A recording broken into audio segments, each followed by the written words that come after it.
ഇന്ന് തന്നെ ഡൗൺലോഡ് ചെയ്യൂ. കാണൂ നിങ്ങളുടെ ഫേവറേറ്റ് ഷോസ്. ഭർത്താവിന്റെ ജീവരക്ഷയ്ക്ക് വേണ്ടി സ്വന്തം ജീവൻ പോലും ബലിയർപ്പിക്കേണ്ടത് ഭാര്യയുടെ കടമയാണെന്ന എന്റെ വിശ്വാസം. സർവ്വതും ദൈവത്തിൽ സമർപ്പിച്ച് നടത്തുന്ന വഴിപാട് പൂർത്തിയാക്കാമെന്ന വിശ്വാസമുണ്ട് എനിക്ക്.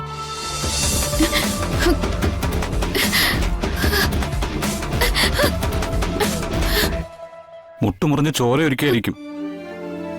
ഇനി എന്ത് ഭാവിച്ചാ നീ ഇത്? വേണ്ട, പ്രദർശനമൊക്കെ നിർത്തിക്കോ. വന്ദന, എഴുന്നേക്ക്, നമുക്ക് പോവാം. വേദന സഹിക്കാൻ വേണ്ടി മുട്ടുകാൽ പ്രദക്ഷിണം നിർത്തണം. അതിന്റെ പേരില് ദൈവകോപം ഒന്നും ഉണ്ടാവില്ല. മുട്ടുകാൽ പ്രദക്ഷിണത്തിന് പകരം അടിപ്രദക്ഷിണം ചെയ്താലും മതി. വന്ദന, പറഞ്ഞത് കേട്ടില്ലേ? നമുക്ക് സൗകര്യം പോലെ വന്ന് അടിപ്രദക്ഷിണം നടത്താം. എഴുന്നേറ്റ് വാ.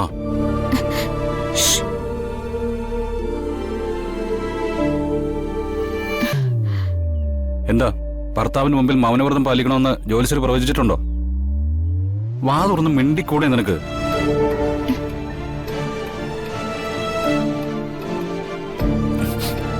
എന്നിൽ നിന്നും വന്ദനെ എത്രത്തോളം അകറ്റാവോ അത്രത്തോളം അകറ്റുക. മാനസികമായും ശാരീരികമായും നിന്നെ എത്രത്തോളം പീഡിപ്പിക്കാമോ അത്രത്തോളം പീഡിപ്പിക്കുക. ആ ദുഷ്ടലക്ഷ്യത്തോടെ അപ്പച്ചിയും വിദ്യാർത്ഥിയും ചേർന്ന് ഒരുക്കിയ കപട തന്ത്രമാ എനിക്ക് മൃത്യുദോഷം ഉണ്ടാവുമെന്നുള്ള കള്ളപ്രവചനം. വന്ദന, അത് വിശ്വസിക്കരുത്. മുമ്പും നമ്മളെ തമ്മിൽ വേർപിരിക്കാൻ കള്ളപ്രവചനം നടന്നിട്ടുണ്ട്. ആ ജോത്സ്യനെ കൊണ്ട് തന്നെ ഞാൻ സത്യം പറയിപ്പിച്ചിട്ടുമുണ്ട്. അതുപോലെ ഈ പ്രവചനത്തിന് പിന്നിലുള്ള ചതിയും ഞാൻ തെളിയിച്ചിരിക്കും. വന്ദനെ, ദയവ് ചെയ്ത് ഞാൻ പറയുന്നൊന്ന് അനുസരിക്കേ. ഈ മുട്ടുകാൽ പ്രദർശനം ഒന്ന് അവസാനിപ്പിക്കേ. സ്വന്തം ഭർത്താവല്ലേ പറയുന്നത്, അനുസരിക്കൂ കുട്ടി. അവരവരവർക്ക് ചെയ്യാൻ കഴിയുന്ന കാര്യങ്ങളെ ചെയ്യാവൂ. ക്ഷമിക്കണം. ഇത് ഞങ്ങളുടെ കുടുംബ പ്രശ്നത്തിനുപരിയായി എന്റെ വിശ്വാസത്തിന്റെ പ്രശ്നമാണ്. എന്റെ ഭർത്താവിന് മൃത്യുദോഷം ഇല്ലായിരിക്കാം, പക്ഷേ ഉണ്ടെന്ന വിശ്വാസത്തിലാണ് ഞാൻ വഴിപാട് നടത്തുന്നത്. ഭർത്താവിന്റെ ജീവരക്ഷയ്ക്ക് വേണ്ടി സ്വന്തം ജീവൻ പോലും ബലിയർപ്പിക്കേണ്ടത് ഭാര്യയുടെ കടമയാണെന്ന എന്റെ വിശ്വാസം. സർവ്വതും ദൈവത്തിൽ സമർപ്പിച്ച് നടത്തുന്ന വഴിപാട് പൂർത്തിയാക്കാമെന്ന വിശ്വാസമുണ്ട് എനിക്ക്.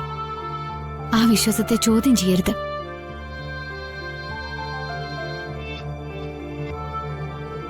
വന്ദന,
ഹരിതയുടെ വീട്ടില് അമ്മ ഇപ്പം എന്ത് ചെയ്യായിരിക്കും? ഹരിത അമ്മയെ വല്ലാതെ ദ്രോഹിക്കുന്നു എന്നാണല്ലോ മനോജ് ഫോണിൽ വിളിച്ചപ്പോ പറഞ്ഞത്. അതിൽ വല്ല സത്യം ഉണ്ടായിരിക്കോ? നാക്കെടുത്താൽ സത്യം പറയുന്നവനല്ല മനോജ്. എച്ചിൽ പാത്രം കഴുകാത്തതിന് സുചിത്ര ഹരിതയെ വഴക്ക് പറഞ്ഞു. ആ കാരണത്താലാണല്ലോ ഹരിത പിണങ്ങിപ്പോയത്. അമ്മ ഹരിതയെ കുറ്റപ്പെടുത്തുകയോ വേദനിപ്പിക്കുകയോ ചെയ്തിട്ടുമില്ല. പിന്നെന്തിന് ഹരിത അമ്മയെ ദ്രോഹിക്കണം? നാക്കെടുത്താൽ സത്യം പറയുന്നവനല്ല മനോജ്. അവന്റെ ഭാഗം ക്ലിയറാക്കാൻ വേണ്ടി എന്തുടായ്പും കാണിക്കാൻ മടിക്കാത്തവനാ. ഹരിതയുടെ പീഡനത്തിന്റെ പേരും പറഞ്ഞ് അമ്മയെ വീണ്ടും എന്റെ തലയിൽ കെട്ടിവെക്കാനല്ലേ അവന്റെ പദ്ധതി.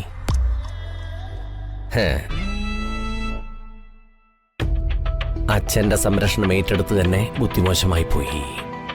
ഇനി അമ്മയുടെ കാര്യം കൂടി ഏറ്റുപിടിച്ചാൽ കുത്തുപാളയെടുക്കാം. അങ്ങനൊരവസ്ഥ വരാതിരിക്കാനുള്ള മുൻകരുതൽ ഇപ്പോഴേ തുടങ്ങിയിരിക്കണം. ഹരിതയുടെ വീട്ടിൽ അമ്മ സുരക്ഷിതയാണോ അല്ലയോ എന്ന് ഒന്ന് അന്വേഷിക്കണം. അതിനാരെ പറഞ്ഞയക്കുക? വിനുവിനെ തന്നെ പറഞ്ഞു വിടാം. ഊമയാണെങ്കിലും രഹസ്യങ്ങൾ ചുഴന്നടക്കാൻ വിരുദ്ധനാണ്. ചാരപ്പണിക്ക് അവനെ തന്നെ പറഞ്ഞു വിടാം.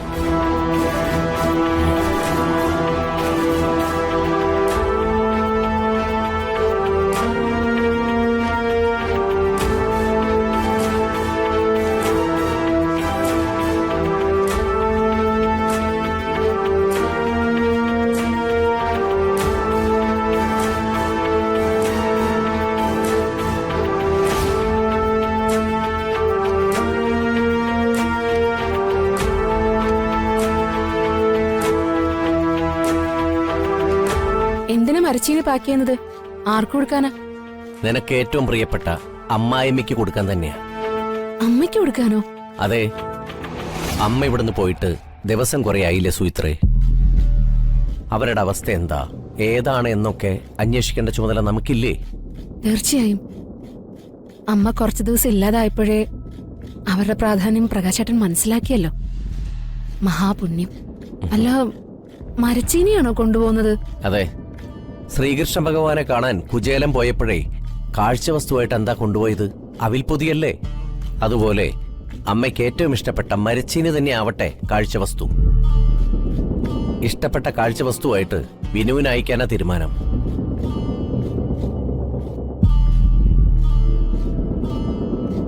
വിനുവിനെ ദൂതനായിട്ട് അയക്കേണ്ട കാര്യം എന്താ? നമ്മളെ രണ്ടുപേരും കൂടി നേരിട്ട് ചെന്ന് സുഖവിവരം അന്വേഷിക്കുന്നതല്ലേ അതിന്റെ ഒരു മര്യാദ. ആ മര്യാദ നമ്മൾ കാണിച്ചാൽ ലോകം കിടുങ്ങുന്ന മര്യാദകേട് കൊണ്ടായിരിക്കും ഹരിത അതിനെ നേരിടുന്നത്. മാനത്തെ കൊട്ടാ